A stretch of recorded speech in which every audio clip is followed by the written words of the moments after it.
Bismillahirrahmanirrahim and Assalamu alaikum all the students. Today I'm going to give you a token of motivation by saying that if you can dream it, you can do it. And for that you need motivation, determination. Determination to study, to do your worksheets on time, determination to absorb all the concepts of your book, determination to link all the topics with each other. So today I'm going to wind up our class for second term, and the last thing left is your book practice. Book is an important element. Normally students ask me that how much we need to learn and how much we should write. So I'm going to guide you that how much you need to write and how much you need to learn.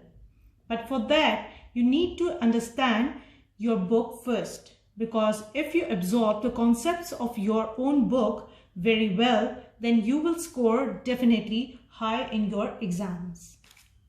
In your business studies book, there are some areas which you need to learn. And the first thing is definitions.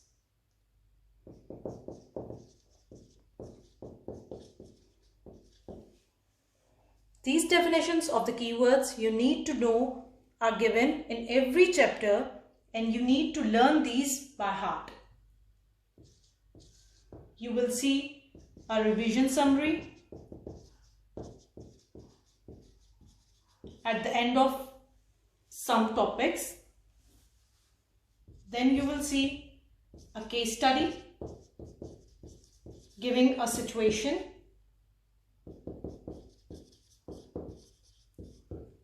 about any relevant topic. Then every chapter has some activities which you need to do. It is linked with the topics of your chapters. Then it comes the key info, that stands for key information.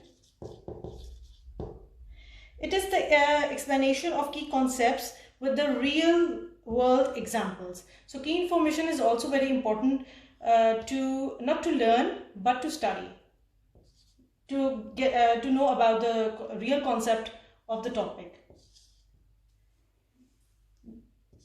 Then you will find the international business in focus. It is also related with the real world, real life case studies of different types of businesses. Then at the end of every chapter, there are some exam style questions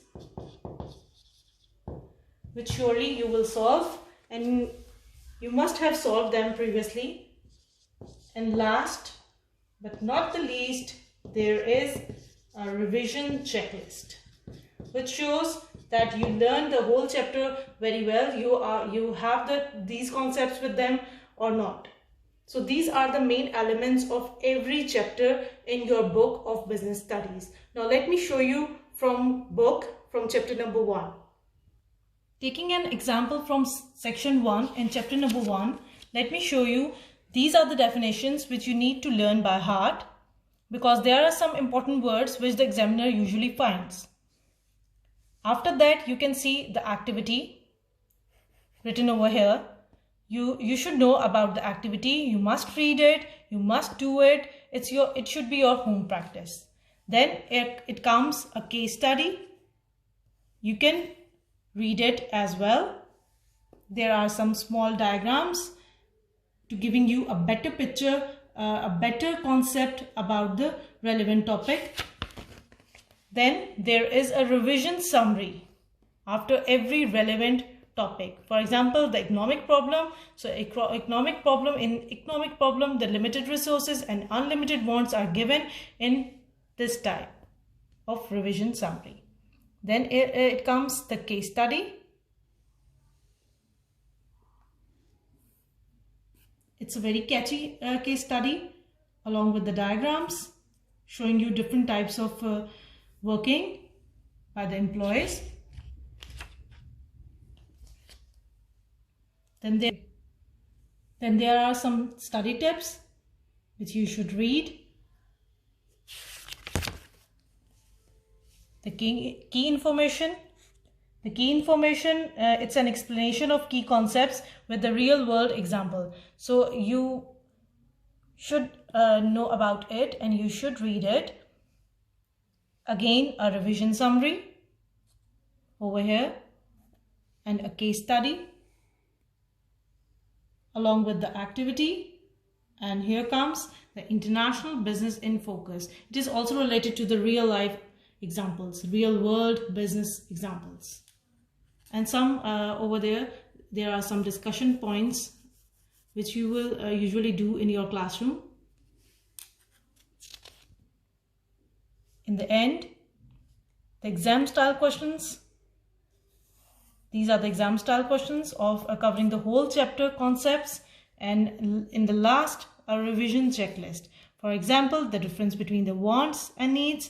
You should know about the clear difference between both of them, why scarcity of resources result in choices and opportunity cost, why specialization is important, the purpose and nature of business activity, how the businesses can try to increase the added value. So you before going towards the second chapter, you should know about the concepts of all these revision checklists. You should be clear in your concepts. So this is an important part of every chapter which you need to know and you need to do. When you are going to answer any question, allocate your time sensibly between each question. Every year, good students let themselves down by spending too long on some questions and too little time on others. So you will be expected to spend longer writing an answer to a question worth 12 marks or worth 8 marks. So remember the most common key command words which you need to learn, that how you are going to answer the questions. So I will explain you one by one. The first is define. This is asking you to clearly shows that it's a term, that what it means. Define what? Any word written over here, you need to only define it. A single sentence answer is nearly always sufficient for define. Then identify. If it's written that you need to identify 2 factors,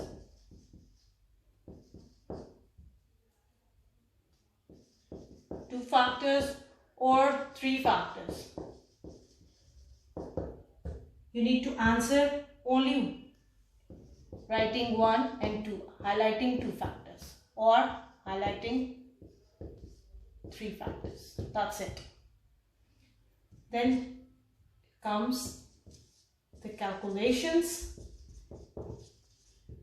in which you are going to calculate something. For example, the piece rate, wage system. Then explanation. As in explain 2 ways in which for example, the examiner is going to ask that explain 2 ways in which the hotel could promote its services. So here we are looking to know about not so much details, but your answer must also be applied to the business in the question. In this case, a hotel. So in this case of hotel, the advertising cost is too much. So they are not going for the advertisement. The hotel could contact all the guests stayed over there, and the hotel could also use the colorful and the effective website. So here we are asking you about the suggestions along with a bit explanation. Then it comes consider. In term consider, you need to write the advantages and the disadvantages. And then you are going to compare them and give the final conclusion.